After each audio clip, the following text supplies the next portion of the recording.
예, 이제 저희 트라이얼 인포메틱스가 개발해온 거는 사실은 10년 전에 그 다나파바 하버드에서 제가 펠로우를 2년 정도 했습니다. 이제 그때 보고 배웠던 거를 한국에 들어와서 이렇게 쭉 풀어내는데 10년이 걸렸고, 근데 그 사이에 하버드 또 날아가고 있습니다. 그래서 저건 진짜 가서 보고 와야 되겠다. 그 내용 말씀을 좀 드리겠습니다. 그래서 먼저 이제 하버드가 어떻게 변하고 있는가를 말씀드리겠습니다. 이제 제가 여기 2012, 13에 다나파바 암센터에서 그때 정말 공부 엄청나게 했습니다. 그래서 펠로우 오브 더 이어도 받고, 그 다음에 와가지고 이제 사실 한 거는 다 그때 보고 배운 거를 한국에다 이제 풀어낸 거고요. 하버드랑은 끈을 계속 이어가고 있습니다. 작년에는 이제 가서 또 벤치마킹 한국 도입 사례 발표하기도 했고, 이번에 가서 배울 게 요 분산형 의료입니다. 이제 임상 시험은 결국 이제 근본이 의료이기 때문에 의료를 따라갈 수밖에 없는데, 하버드는 그 의료 체계 자체가 지금 분산형으로 가고 있어서 임상 시험도 그대로 따라가고 있습니다. 그래서 먼저 분산형 의료를 이제 알아봐야 됩니다. 이 미국 헬스케어는 코로나를 기점으로 이제 눈에 보이지 않게 변화가 계속 진행이 되고 있습니다. 그 중에 하나가 가장 중요한 게 하이브리드 모델입니다. 지금 텔레메디슨, 그다음에 직접 대면, 그리고 이 대학병원과 커뮤니티 하스피탈 간의 이 융합이 전방위적으로 진행이 되고 있고요. 그다음에 리테일 헬스케어, 이건 우리나라가 최고죠. 5분 진료. 5분 뭐 충분합니다. 사실 미국 의사들도 마찬가지예요. 이게 한 30분, 40분 잡아놓는데 10분, 15분이면은 디시전 다 내리고요. 나머지는 그냥 환자랑 이렇게 사실 좀 그런 좋은 얘기, 좋은 시간을 보내는 게 그들인데, 이게 줌으로 가다 보니까는 40분을 줌으로 어떻게 때울 수가 없어요. 걔네도 줌 헬스케어 하는 순간에 15분이면 끝납니다. 그러니까 이제 점점 이제 니네 이랬었어? 이러면서 이제 시간당 환자 보는 거를 계속 늘리고 있어요. 저희처럼 가는 거죠. 그다음에 AI와 웨어러블, 리모트 모니터링 이런 테크놀로지 계속 들어가고 있고요. 특히 AI.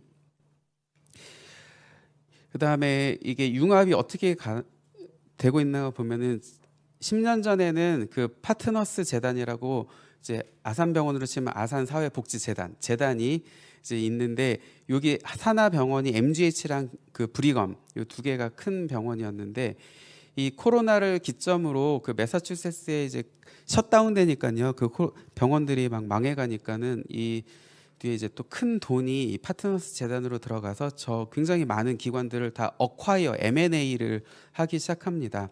이거는 진짜 그냥 돈 주고 사는 거예요. 그래서 15개 종합병원을 샀고, 63개 이미징 센터를 샀고, 아웃페이션트 케어, 프라이머리 케어, 그 PCP, 프라이머리 케어 피지션들도 이제 다 이 네트워크로 들어가고, 일종의 이제 굉장히 거대한 네트워크가 형성이 되어 있고, 여기 그 중간에 제가 직접 사진 찍어오는 건데, 월드 체인징 리서치 미츠 커뮤니티 케어, 그다음에 버스에도 막 이런 게 있어. 위 고 투 커뮤니티. 전방위적으로 지금 커뮤니티 케어를 하고 있는지 한 몇 년이 되는데, 그 가시적인 성과가 이제 나타나고 있습니다. 대표적인 돈을 더 훨씬 많이 벌어요. 그다음에 데이터가 훨씬 많아지고요.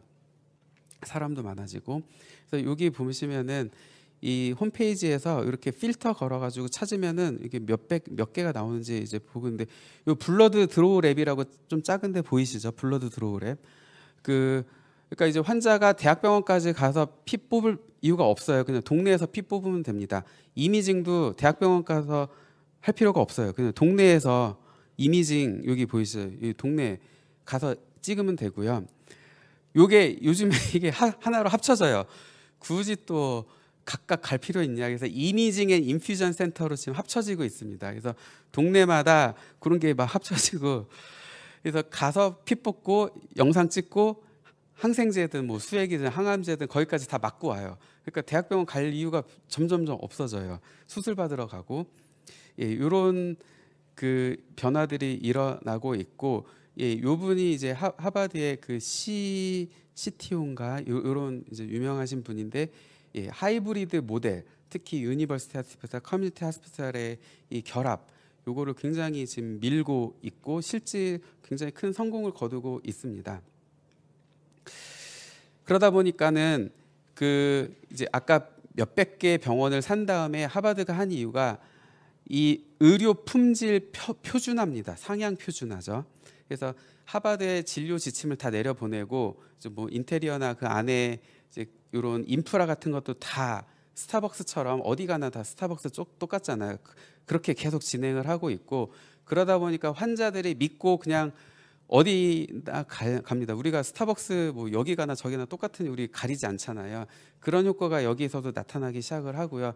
그 뒤에는 대학병원 그 이제 스페셜리스트라고는 줌 미팅, 걔는 팀즈를 쓰니까, 예, 팀즈 미팅으로 그 이제, 예, 그런 믿음이 계속 생기고 있습니다. 그러다 보니까 환자 접근성이 대폭 개선이 되고, 그러다 보니 이제 환자 풀 증가, 연구 인력 증가, 저 환자 풀이 증가하면은 임상시험 인롤이 더 빨라집니다. 그리고 임상시험에 들어오는 환자를 이제 그 훨씬 다이버스하게 볼 수가 있고요. 예전에 대학병원에 오면 뭐 중증 환자 뭐 이런데, 지금은 이제 굉장히 이제 커뮤니티 페이션트부터 그 ICU 세팅의 환자까지 굉장히 다이버스한 환자도 등록이 가능하고, 리텐전이 환자가 뭐 여기 갔다 저기 갔다 훨씬 편해지니까 리텐전이 또 개선이 되고, 레어 디지즈 임상시험 할 때 훨씬 좋고요.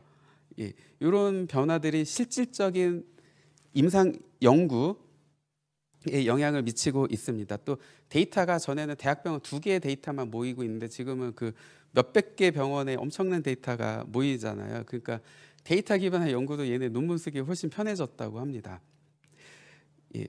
그리고 어전트 케어에도 지금 이제 큰 영향을 미치고 있는데, 그 예전에 똑같았어요. 우리나라랑 이렇게 응급실, 대학병원 응급실 가면은 기본 2~3시간, 뭐 길게는 뭐 6시간 기다립니다. 마냥 기다립니다. 근데 이거를 걔네도 굉장히 큰 불만인데, 요즘에 버추얼 어전트 케어라고 요걸 만들어 놨더니 이제 굉장히 만족도가 높아졌는데, 일단은 환자는 내가 얼마나 중증으로 아픈지 잘 모릅니다. 모를 수밖에 없죠. 그래서 일단 버추얼 케어에다가 전화를 하든 팀즈를 하든 이렇게 가면은 거기서 트리에이지를 해줍니다. 당신은 바로 지금 대학병원으로 뛰어오세요. 이게 응급 상황이고요.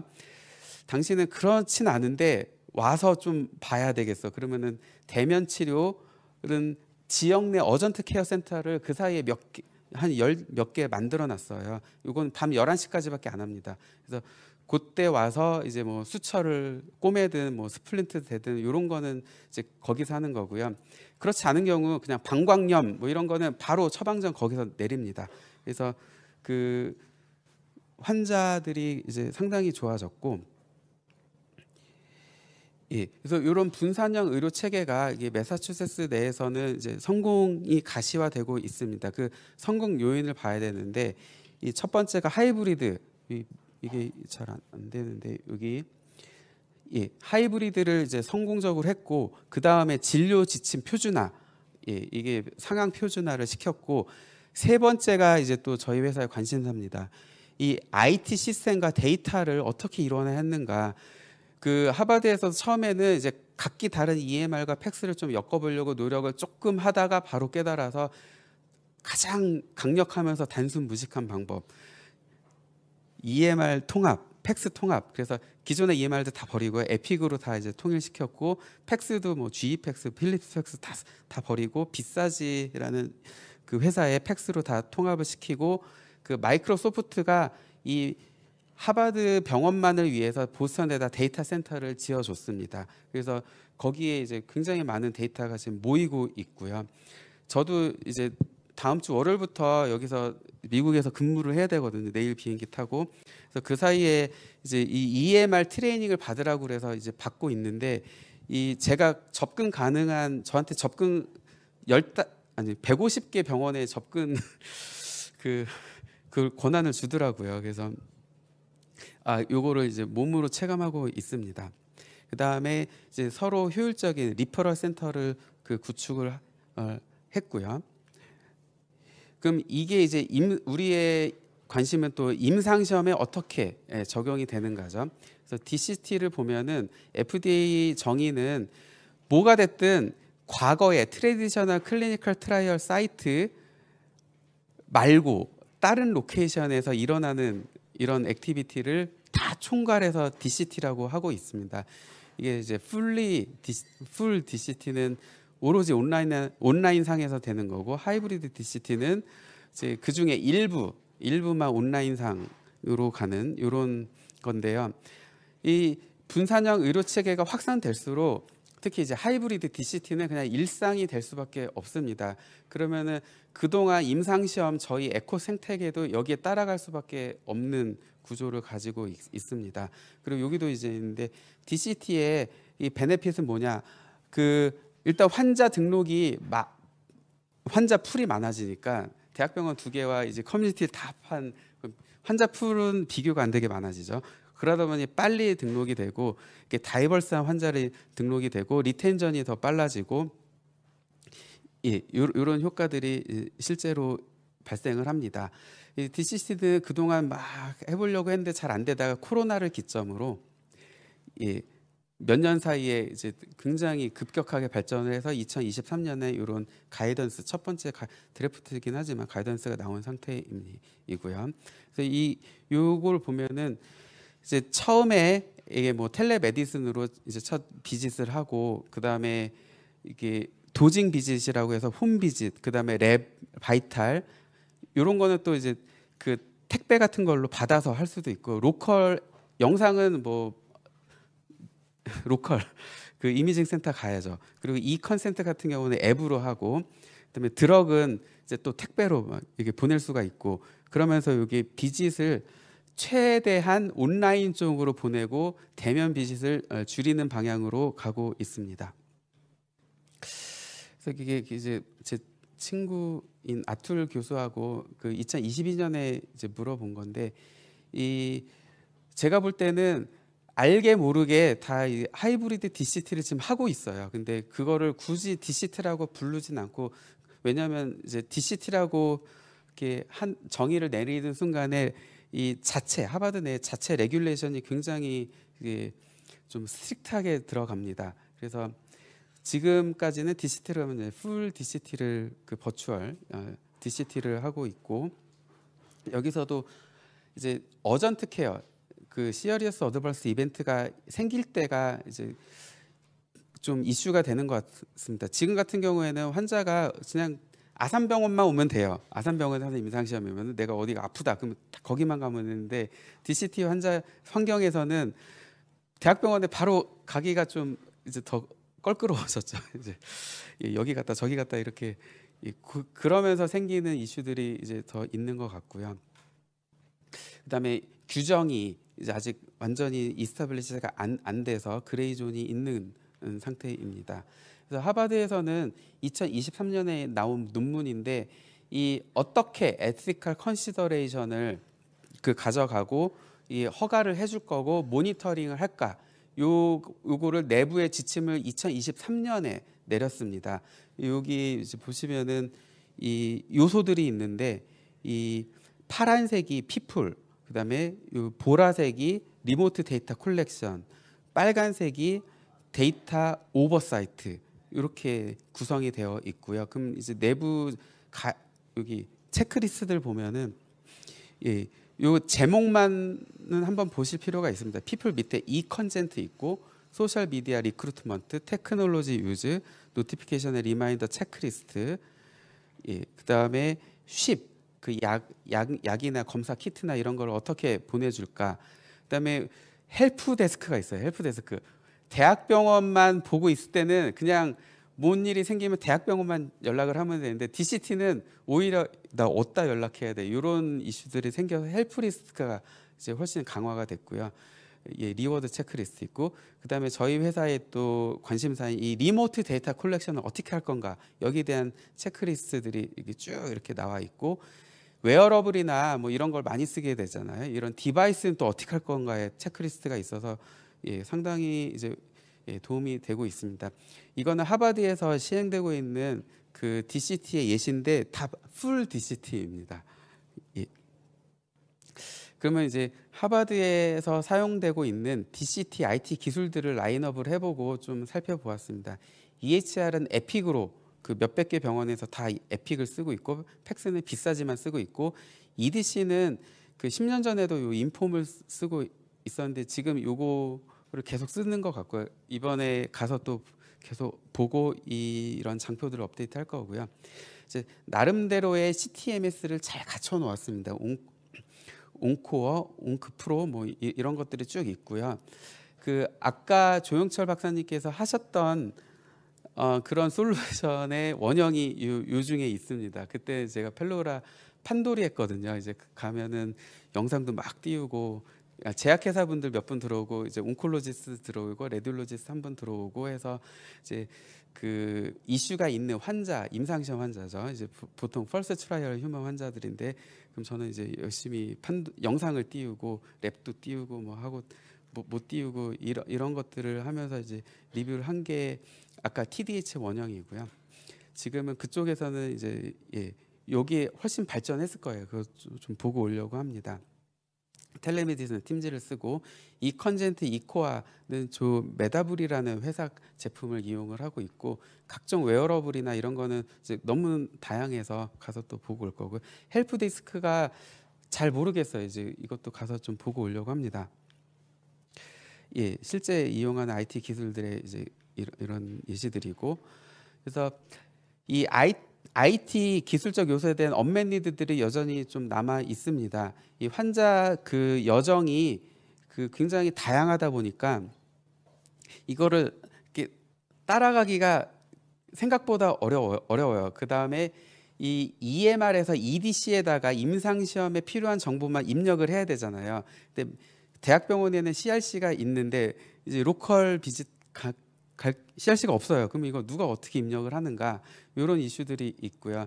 또 이미징도 어디다가 이제 다 모으느냐, 이미징 EDC는 어떤 걸 쓰느냐. 이제 10년 전에는 자체 그 시스템이 있었습니다. 그리고 이 이코와 센트럴랩 이런 리얼타임 데이터 콜렉션에 대한 이슈들이 여전히 있고, 또 하나는 이 흩어져 있는 거를 어떻게 인테그리티를 유지하면서 모니터링을 하고 관리를 할 건가, 이런 이슈들이 계속 있습니다. 예, 그래서 아직까지도 이제 계속 물어보고 있는데, 이 DCT를 위한 하나의 심리스 솔루션은 없습니다. 에픽에는 굉장히 많은 기능들이 있는데 여기에 그나마 유사한 것들이 이런 솔루션들이 있어요. 페이션트 플로우와 디지털 페이션트 익스피리언스, 이런 것들이 있어서 아마 제가 볼 때는 DCT가 더 이제 발전할수록 이런 심리스 솔루션이 개발돼서 적용이 될 것으로 생각이 됩니다. 그러면 이제 트라이어 인포메틱스에서는 이걸 어떻게 구현을 할 건가, 저희의 이제 계획이고요. 처음 이제 규제 분석해야죠. 그래서 이런 가이던스 나오자마자 이렇게 샅샅이 다 면밀하게 읽어보고, 여기에 그 딸려 있는 규제가 하나 더 있습니다. 요 디지털 헬스 테크놀로지 for remote data acquisition, 여기에 대한 이제 가이던스도 이제 샅샅이 뒤져보고, 그리고 우리나라에서는 이 디슨트라는 굉장히 큰 그 프로젝트가 진행이 되고 있습니다. 서울대병원 김경환 교수님, 이승환 교수님이 주축이 돼서 이렇게 하는 거에 저희 회사도 이렇게 들어가 있고요. 그래서 이 1대1 그 매칭을 좀 시켜보면은 그 EMR, EHR은 저희는 이제 향후에 우리나라의 여러 EMR 회사들하고 그 일을 같이 할 수밖에 없을 것 같고, 이제 이지케어텍이 가장 큰 EMR 회사입니다. 팩스는 이제 저희 거를 갖고 있고요. 이게 FDA 클리어런스를 받은 팩스고, EDC는 보임 EDC하고 그 같이 하면 될 것 같고요. 텔레메디슨에 해당하는 게 저희의 버추얼 트라이얼 보드라는 솔루션이 있고, 이 안에는 이 컨젠트, 이 코어 기능이 다 들어가 있습니다. 또한 이제 각종 디지털 디바이스에서 모으는 데이터들은 아까 보셨던 그 TDH에다 넣으면 굉장히 효율적으로 잘 관리가 되고, 이런 데이터 통합 시각화도 TDH에서 그 할 수가 있습니다. 이건 저희 웹팩스 최근에 FDA 클리어를 받은 자료고요. 그래서 이 이제 VCB는 텔레메디슨을 위한 거고, 여기에는 이코아, 이 컨센트 이런 게 다 들어가 있고, 여기에 이미징, 로컬 비즈, 아까 로컬 이미징 비즈들이 있잖아요. 거기서 받은 데이터들은 이미지 트라이얼에 넣으면 되고, 각종 디바이스에서 받은 데이터들은 저 OTB가 이름이 바뀌어서 이제 TDH가 됐습니다. 저기다 넣어서 하나의 심리스 DCT 서비스를 제공하겠다는 게 이제 저희의 목표고요. 이제 그 중에 중요한 파트가 요 VCB인데, 요 VCB는 의료를 그러니까 임상 시험이라기보다는 원격 의료를 위한 솔루션이고, 아산병원은 그 작년에도 한 600명의 그 외국 환자들하고 요 텔레메디슨을 계속하고 있고, 이제 올해 원래 이런 사태가 없었으면 1,000명을 돌파할 예정이었는데요. 아산병원의 원격 진료 협진 솔루션을 저희 회사가 공급을 하고 있습니다. 그래서 그 베트남, 라오스, 러시아 환자들이 이제 저희 솔루션을 써서 아산병원 의사랑 교류를 하고, 그쪽 병원의 데이터를 저희 솔루션을 통해서 아산병원 그 EMR 시스템까지 그대로 끌어갖고 오는 이런 기술들을 그 저희가 보유를 하고 있고요. 요 VTB가 이제 DCT를 위한 솔루션입니다. 그래서 여기서 이제 버추얼 미팅, 그다음에 메디컬 레코딩, 그 여기는 이코와 이컨센트 이런 게 다 들어가 있고, 이 데이터를 통합 관리하는, 환자가 여기저기 가든 어쨌든 그걸 다 트래킹하면서 그 관리할 수 있는, 그다음에 모든 데이터를 또 조회할 수 있는 멀티모달리티 웹 뷰어까지 다 갖추고 있습니다.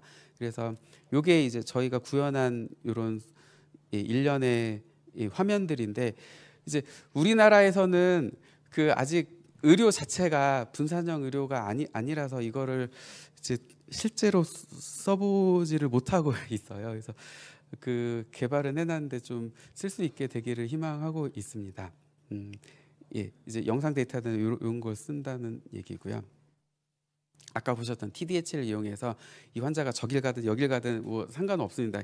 하나로 통합만 되면 이렇게 이제 아주 환자가 어디서 뭘 했고 어디서 뭘 했고가 이제 일목요연하게 시각화돼서 관리할 수 있고, 그게 이제 하나로 통합만 되면 여러 가지 통계 분석이나 이런 걸 할 수가 있는, 그래서 최종적인 이 워크플로우는 텔레메디슨, 이제 그 로컬 비짓, 대학병원 비짓 이런 거를 다 통합하고, 이제 디바이스며 뭐 데이터 종류와 상관없이 다 통합해서 이게 DCT의 심리스 서비스를 할 수 있게 되는 게 저희의 목표입니다.